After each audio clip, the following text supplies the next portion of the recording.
Hello, my beautiful friends. Welcome back to another video. In a second, I will be explaining what you're looking at right here.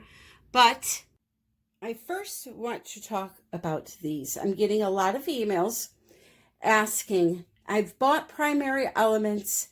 What do I mix them with? Okay, so primary elements, it's very important. I'm not going to spend a lot of time on this because I go over this 20 million other videos. Primary elements are a two-part paint system. Okay, they are meant to be bought with one of the products that Colourarte sells to mix them. Now, I'm going to really quickly explain the two different products that you have to choose from and possibly a third. So first and foremost, the Vivid Enamel is, as you can see, a tintable paint base. So this is not only for acrylic pouring, you can brush paint, you can glaze. There's a bunch of things you could do with this product here. If you go to the Colourarte site and look at the description, it'll tell you all the magnificent things. But you have the enamel. Now, mainly in our acrylic pouring world, people are buying this to do the bloom. Now, you can thin this down with some water and do pouring with it also, but mainly because of the body, it's a good product for the bloom.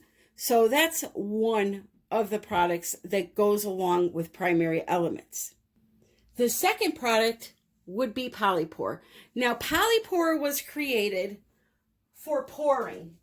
Now, it first came out before the bloom technique was even being talked about in acrylic pouring. I mean, it was around, but we weren't doing it, okay? The secrets weren't released yet. So this was made to go along with the primary elements. It's the perfect consistency for pouring, okay? If you want to do a Dutch pour, you would add a little water to it to thin it out. But basically what you do is you take this product here, you mix your primary elements in it, and you do your acrylic pouring techniques that you like to do. Now, things like flip cups and dirty pours, things like that, you have to remember that primary elements are a transparent, semi-transparent product, so they tend to get lost when you do techniques like that. But if you include opaque tube paints in between the layers of your primary elements, they will show up much, much better in those techniques.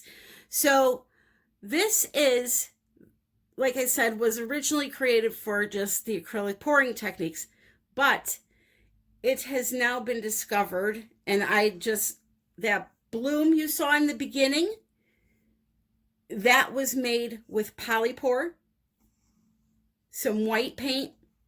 I poured it down, I put a little cell activator on top, and I blew, and you saw that beautiful black and white bloom. So you can mix the Polypore into your regular paints, you can mix it into your primary elements, and then you can put your cell activator on top and give it a blow, and there you have it. Now, you may be saying to yourself, what is that shadowing around the bloom, that gray? Why is it darker? Well, that's what happens when white paint meets black paint, right? It turns gray, it lightens it. And that will happen with, if I had pink for a cell activator, I would have a pastel pink shading around my bloom. That's just what happens naturally when white meets a color. It just lightens it. Just like if it was black under there, it would darken it. So I hope that helps a little bit as far as your options go with what to mix your primary elements with. Now, if you want to do everything, including the blooms, I would say just get the Vivid Enamel and thin it down when you want to use it for regular acrylic pouring. This here, I mean, either or will work because you can just add a little more heavy body paint to this. The only thing is with the primary elements, it's a little thin to hold up the color. But, I mean, if you put a little tiny bit of tube paint in, like a pea-size amount with your primary elements, I'm sure it would be thick enough to do the bloom also. Like I said, I just did that one over there, and it was okay. So Those are the products that are meant to be bought with primary elements. They are a two-part paint system. It's like buying crackers. You need to get the cheese to go with the crackers, right? So that's how these were made. They were invented to go along with a product to mix them. Now, that's not to say you can't buy something in your store. Just for an example, though, you can get something like this medium varnish, okay? It's going to cost you, depending on the size, $32. This is a,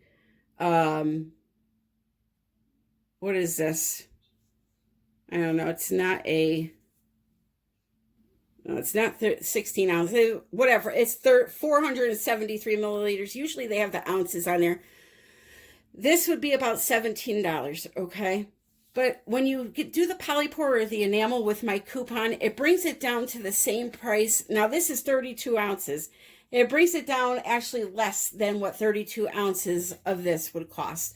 So if you think you're saving money by buying this at the store, depending on where you are, you may not. Or if you have a 40% off coupon, you may be. You have to do your math.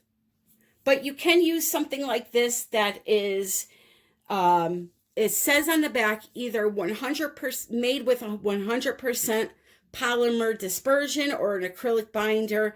This here says it's an excellent binder and adhesion qualities.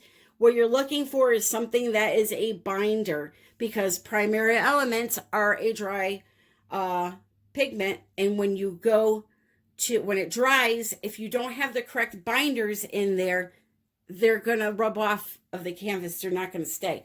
Floetrol is not a binder, just so you know. There is zero binding properties in Floetrol.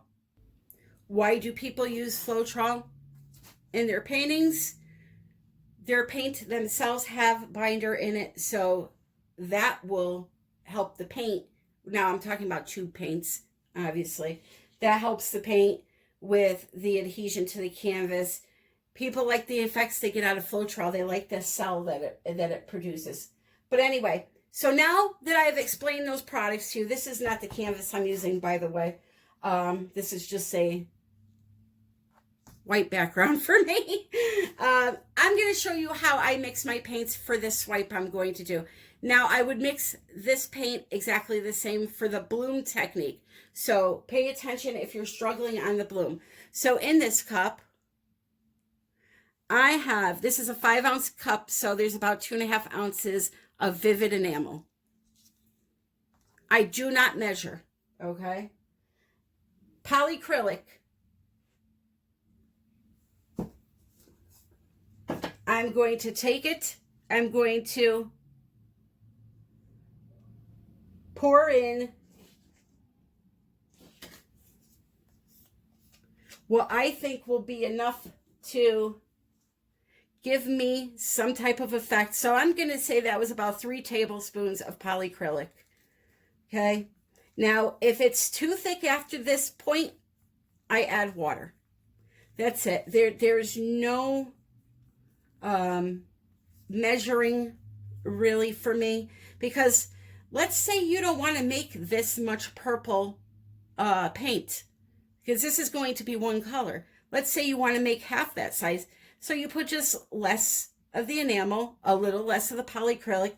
The polycrylic is to help you get effect. So the amount really doesn't, I don't want to say it doesn't matter, because it does.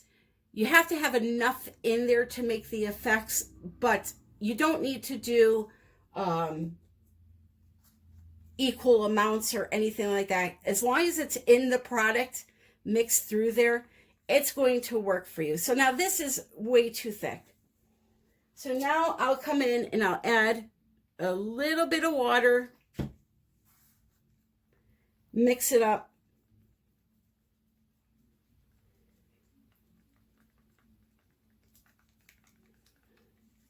Try again.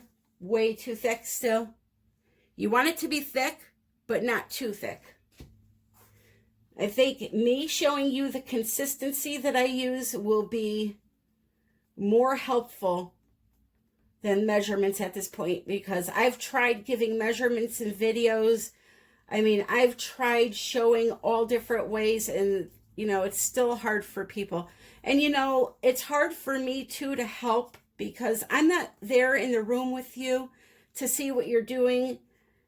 So I get a lot of emails, you know, why is this happening? Why is that happening? And it's kind of virtually impossible for me to know unless it's a cracking issue, which would be a consistency issue. But you got to kind of just test and figure it out. As sad as I am to say that, because I love to help people, it's not like regular acrylic pouring when you're using these products. All right, so now this will be a very good consistency for my swipe, and it would be good for my bloom also if I were doing blooms.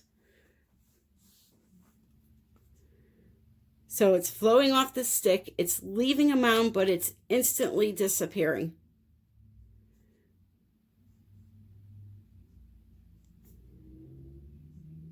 It's leaving trace.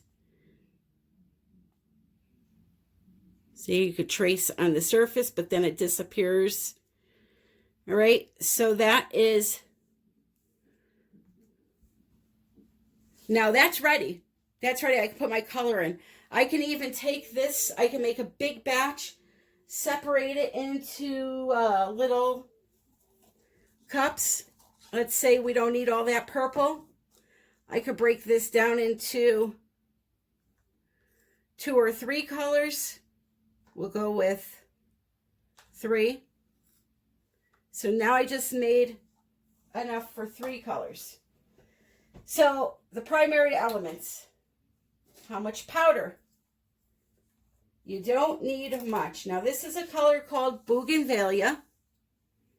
I'm going to start off with approximately a half a teaspoon of colorant. I'm going to mix it in really good.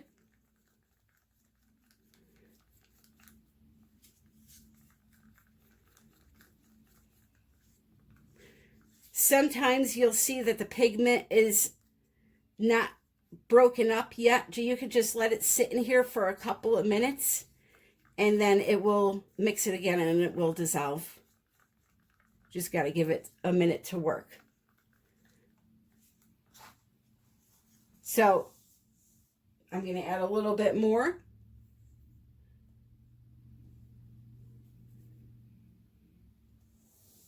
I'm going to say we're up to 3/4 of a teaspoon.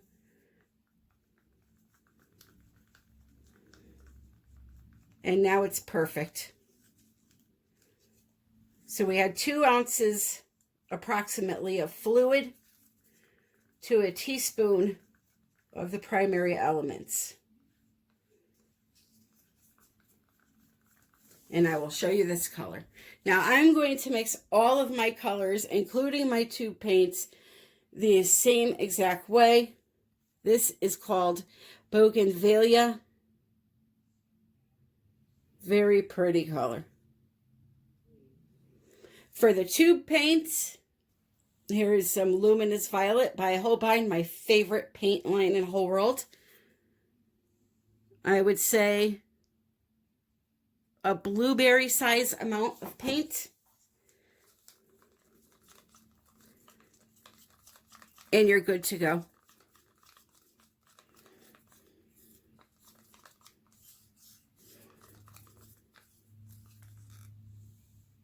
Okay.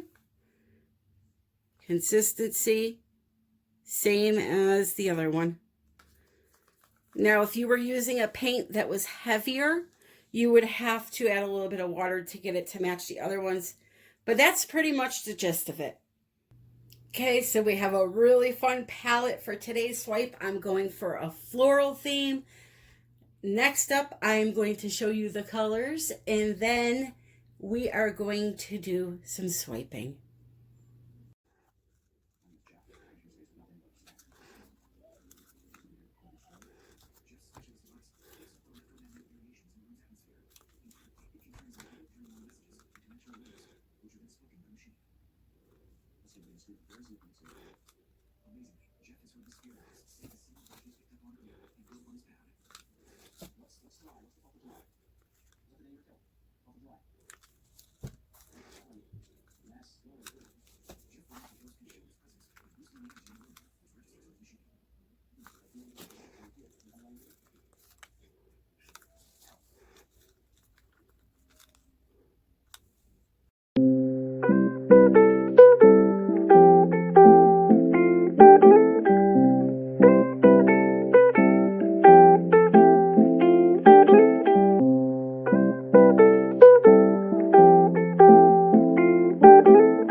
Okay, so I ran out of room for this little area of green here. So this is what I mean when I say this is a meaningful swipe. I am meaningfully putting paint down in certain areas. It's about 150 degrees in my room. I'm ready to like collapse. I'm so hot. So anyway, you put paint down to kind of try to design something. Obviously, I'm going for a floral theme here with green in the centers, but it's just a little different way of swiping, just to spice it up a bit. So let me show you these colors because they're really, really pretty.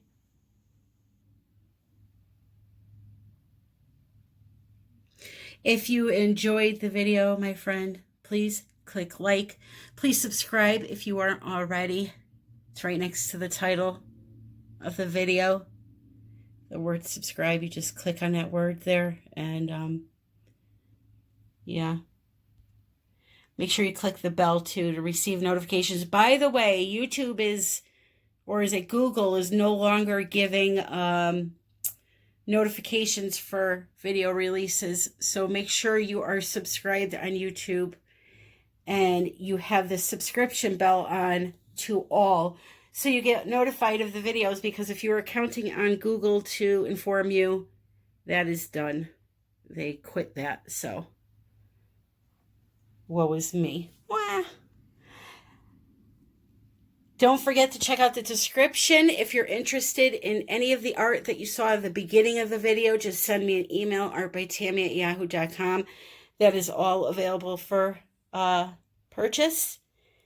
And thank you very much for using my Amazon links. It adds up very quickly and it helps me to buy supplies for the channel, like canvases and all that. And even if you don't buy art supplies, as long as you go to Amazon through my link, I get credit towards a referral fee. So I truly appreciate it. If you're interested in this piece, it will look bananas with resin on it, I promise you. Just let me know, artbytammy@yahoo.com. I love you all, and happy pouring.